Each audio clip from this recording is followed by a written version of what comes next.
conducted like this. That intellectual is not the Marxist type or the sociologist or the organic intellectual. You know what is the organic intellectual? It's the middle class, rich intellectuals who are trying to find legitimacy in the poor people's struggles. That whole discourse of organic what is them and recruiting us again into that thing of theirs, of how they as white intellectuals found expression in the 1970s when they lost relevance in the student movement. So we could do an etymology of these discourses. I will be able to historicize them, all of them. When Rick Tanner's people went to, the trade union movement is their heritage, discursively. And it became a huge institution of denying the black experience. Even when you enter within COSATU and the entire Congress trade union movement, whether you are trying to write in it or outside of it, the tools are different. Black people there are silenced. That's why Marikana is not understood. That's why you couldn't have even told that Marikana could come. So I'm concluding. That intellectual assumes the language and the idiom of her people. Not to get academic valuation, like the test and the exam and the degree, but to express radical disruption, the violence that must come, that must be marshaled against oppression, to unleash that violence. That intellectual does not seek to tell the people who they are, so that they return to some past some black past in the past there. No. Such an intellectual is also trapped in repetition and customary law and customs. You know, those Rastafarians who are everything except being South African. Well, you know those people, the intellectuals, those ones of, particularly in the arts, the negritude people. They are everything except Panzula and the things that are popular culture. In fact, Fanon says there's no decolonizing that can happen outside the popular struggle. So,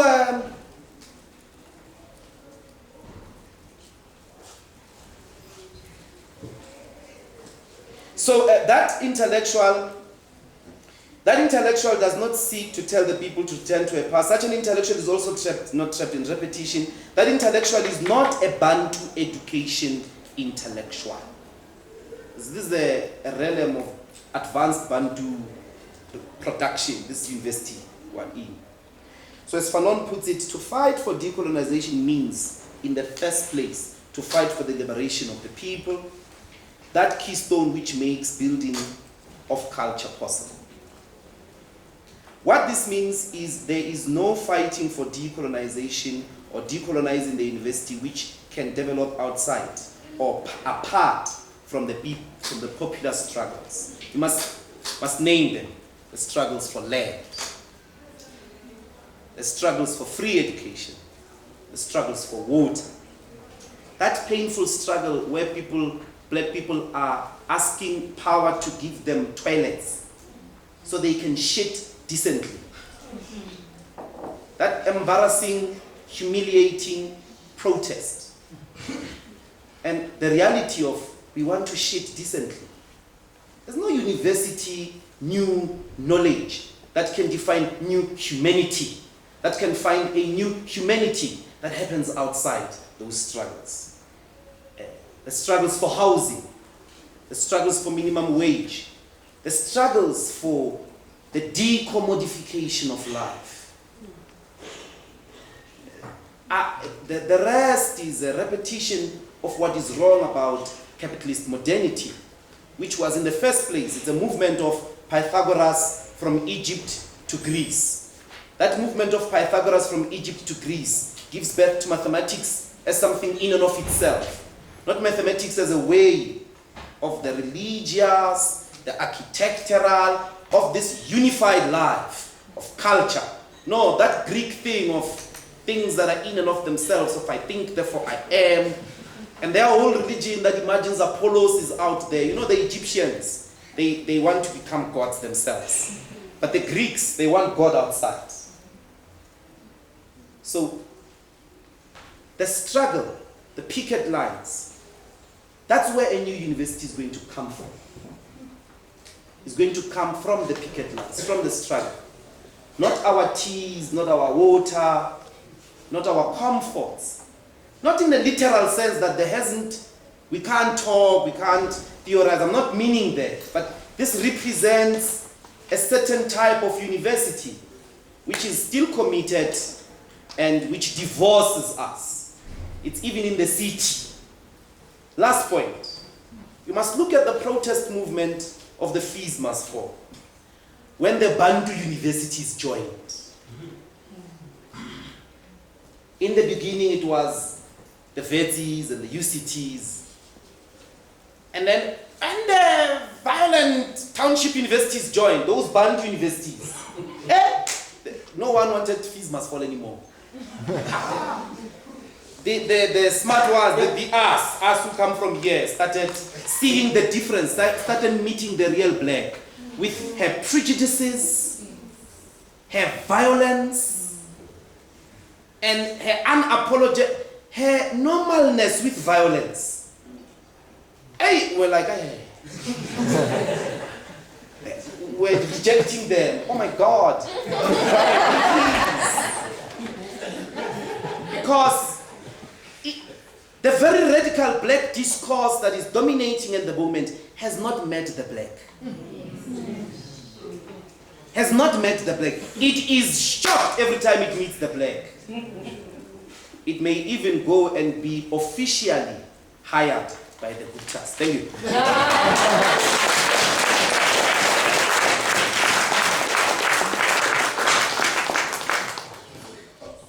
Thanks.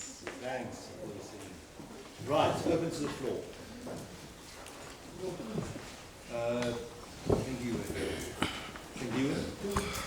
Sure.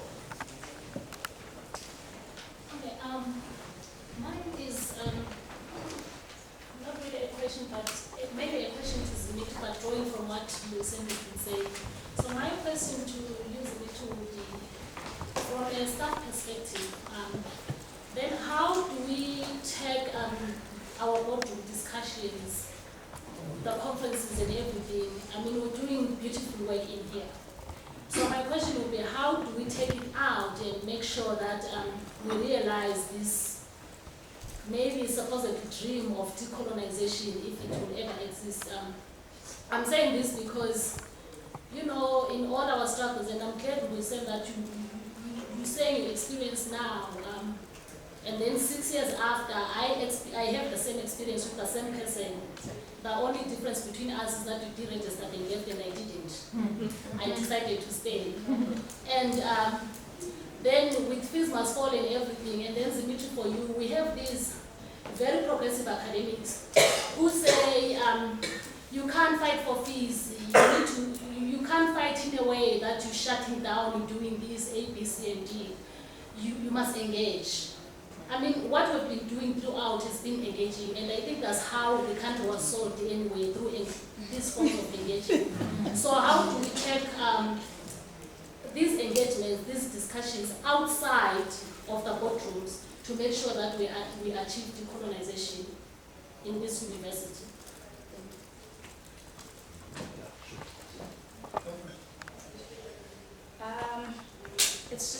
I just have like two questions, and I'm probably in the second one going to be some sort of a Afro-pessimist or, you know, the devil's advocate in the room, but I'll allow. These are questions outside of Mbuyiseni because I already know what his responses would be to these questions.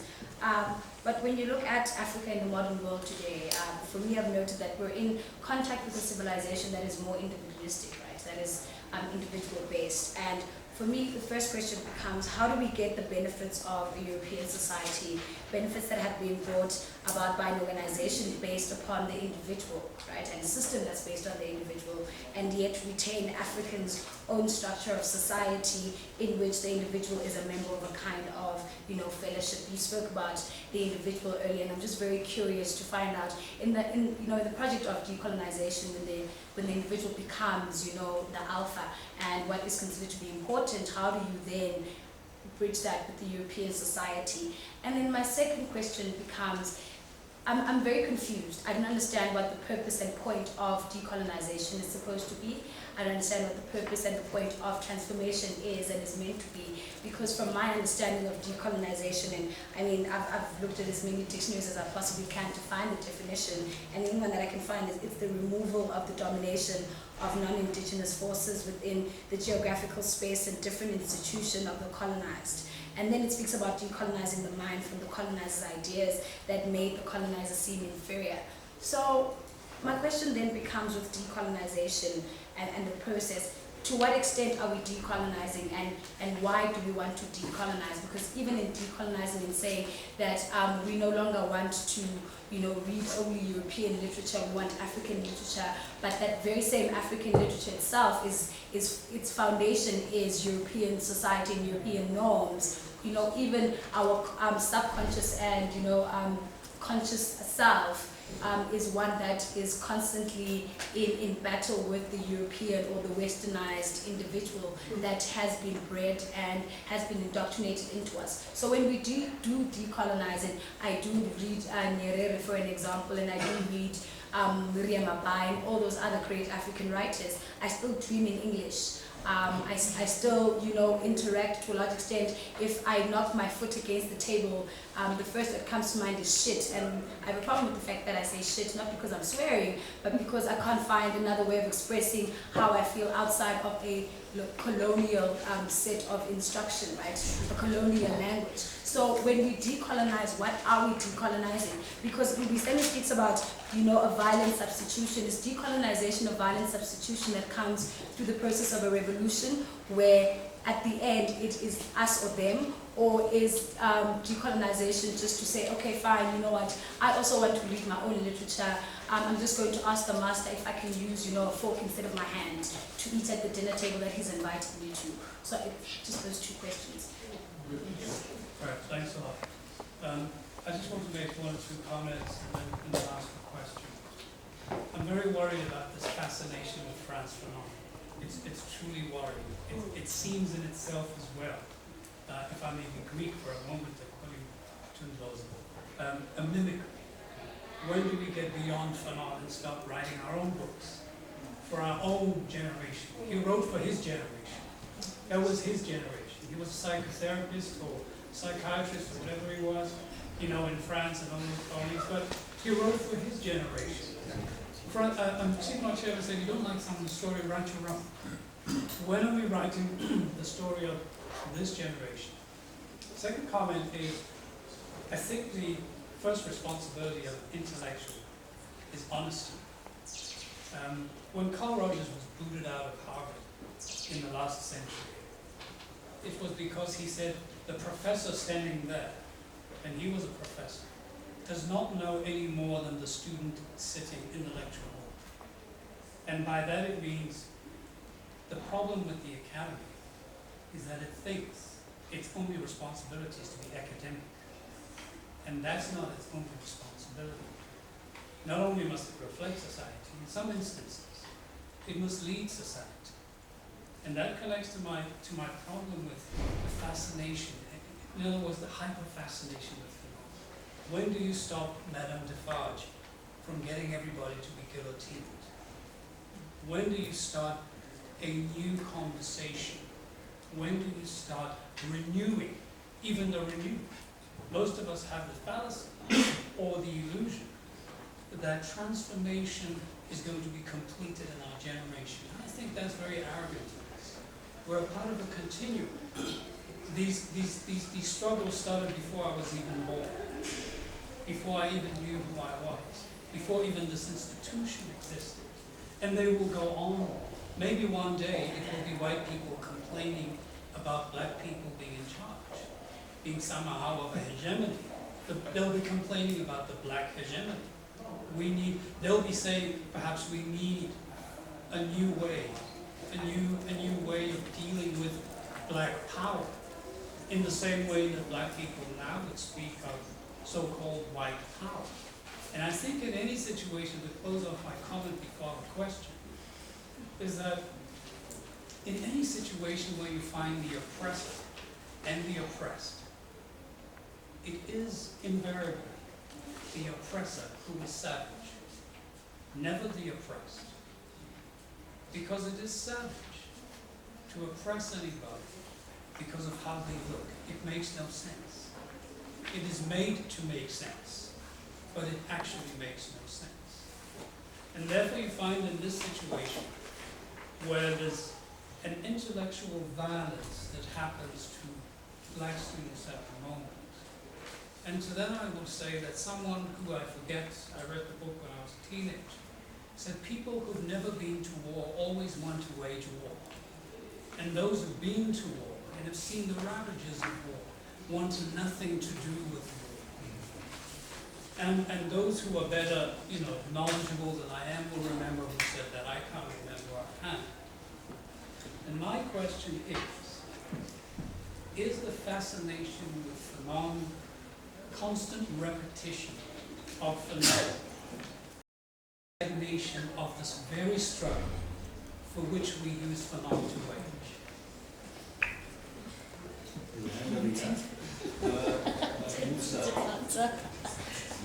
I see the other hands, but I think I'm going to take you turn, then we're going to have some responses, then move to the second round, if that's okay. Mine is on to the professors, not only you, but in the room. I'm saying that Mbuyiseni had to deregister from sociology because he was scared that he was going to be punished in one way or other. We're having this forum here, and then we have to speak our minds and everything. But there could be consequences. What you say, we could be punished in another way. Maybe if Carl is going to say withhold my funding, that's punishment. Maybe Eric is going to give me a fee when I submit my proposal. And that's a consequence. Because I think when you talk about decolonization and stuff, even a platform like this, they are not decolonized. Because there's the professor, there's the student, and we are limited to what we actually want to say here. Because if your colleagues hear of what we're saying here, there could be consequences for us. Because for me, it's like, is the professor actually willing to lose the privilege of being a professor? We said criticise the Websterians.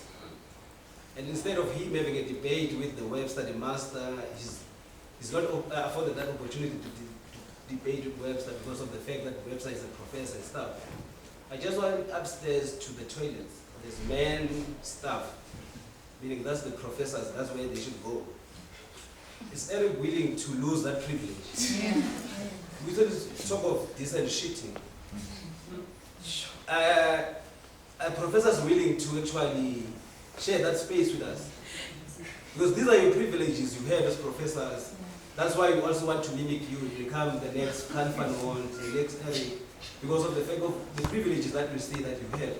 So to decolonize, I think also have to, for you, the professors, I think there's a question to you that's saying that, are you actually willing to have this frank conversation with students coming and speaking their mind and not having consequences? Because now we're writing PhDs, maybe we're mimicking you because of the fact that we want to have the PhD, and after the PhD, then I can start having my own independent mind. Because I've joined the professoriate or I have a PhD. Because I think if we talk of decolonization, I think the speaker before Mbuyiseni speaks of the fact that we must challenge this notion of a professor. Do I also want to ascend to become a professor and have the privileges and lock others out? Because I think it's just a thought and a question to all the professors of saying that, yes, we're talking about decolonization, but are you willing to actually lose some of those privileges? Thanks. Right, okay, so we'll have a second round, and I'll start on this side of the second round. But where should we starts here.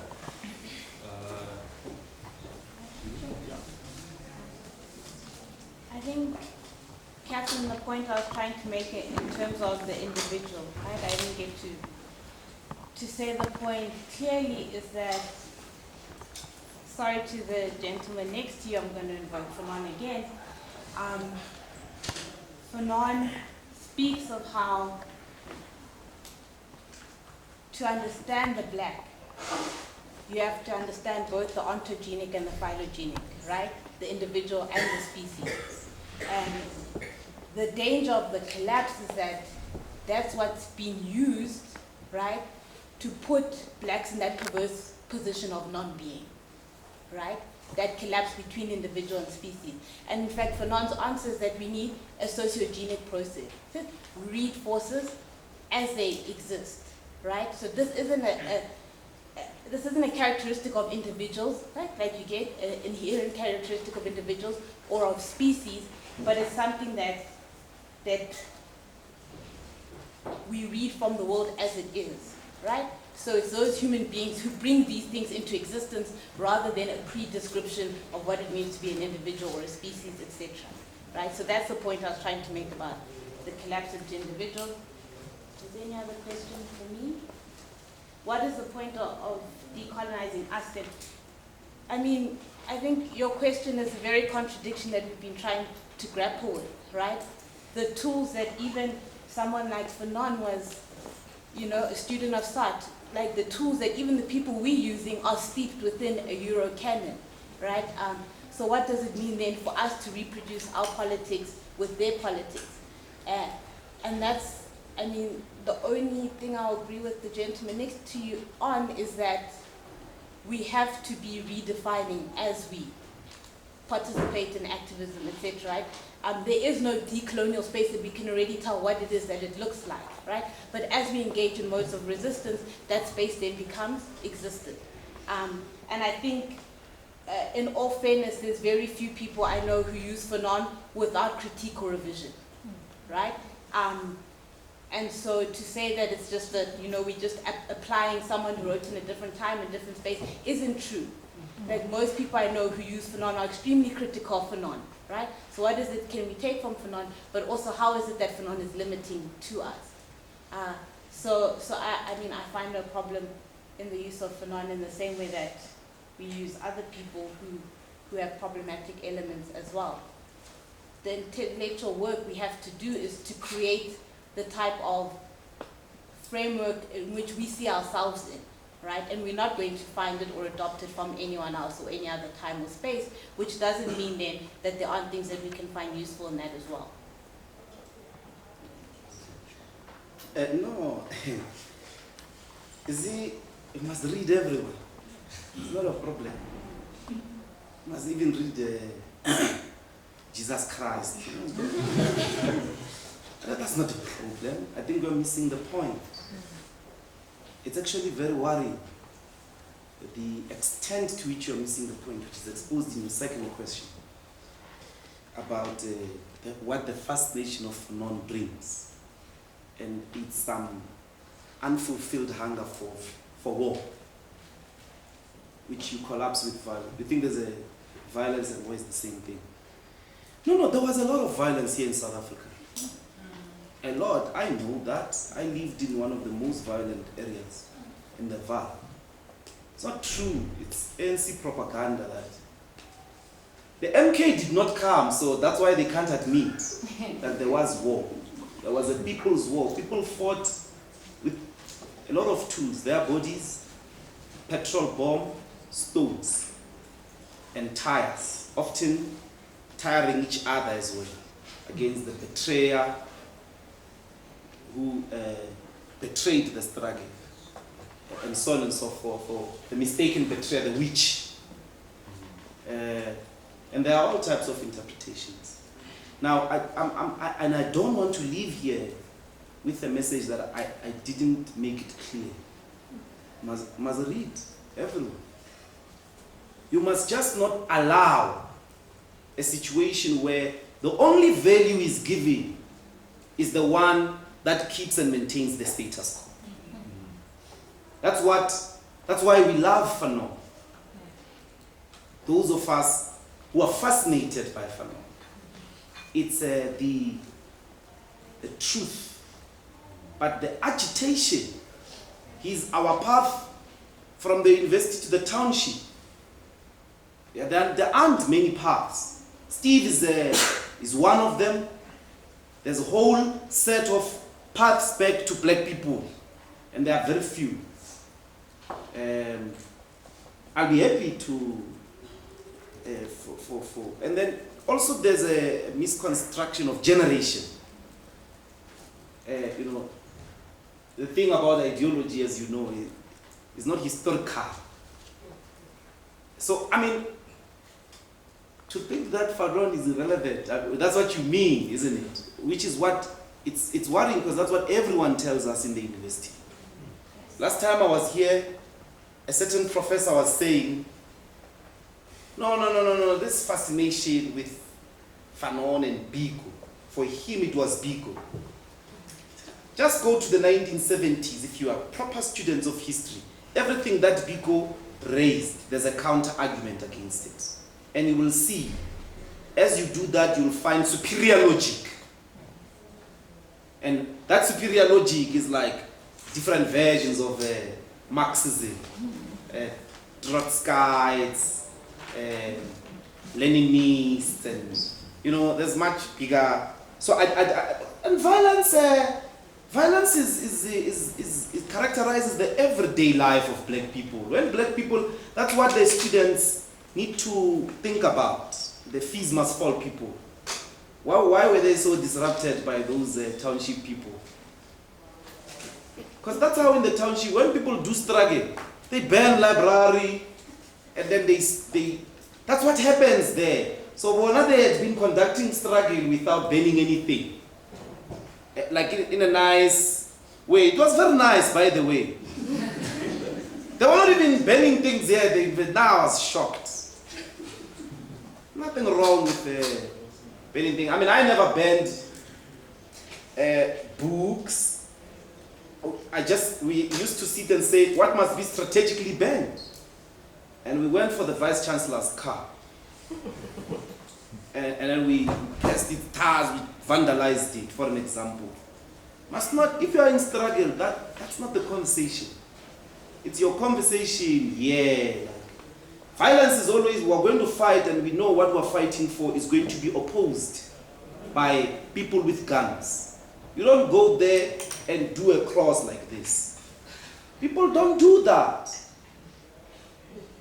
So those words, if you travel them properly, I mean in the lived experience of struggle, Fanon will help you to understand why in Parliament their students were doing this and all that because they were standing next to white bodies and all that. In the township there, it's very chaotic, chief.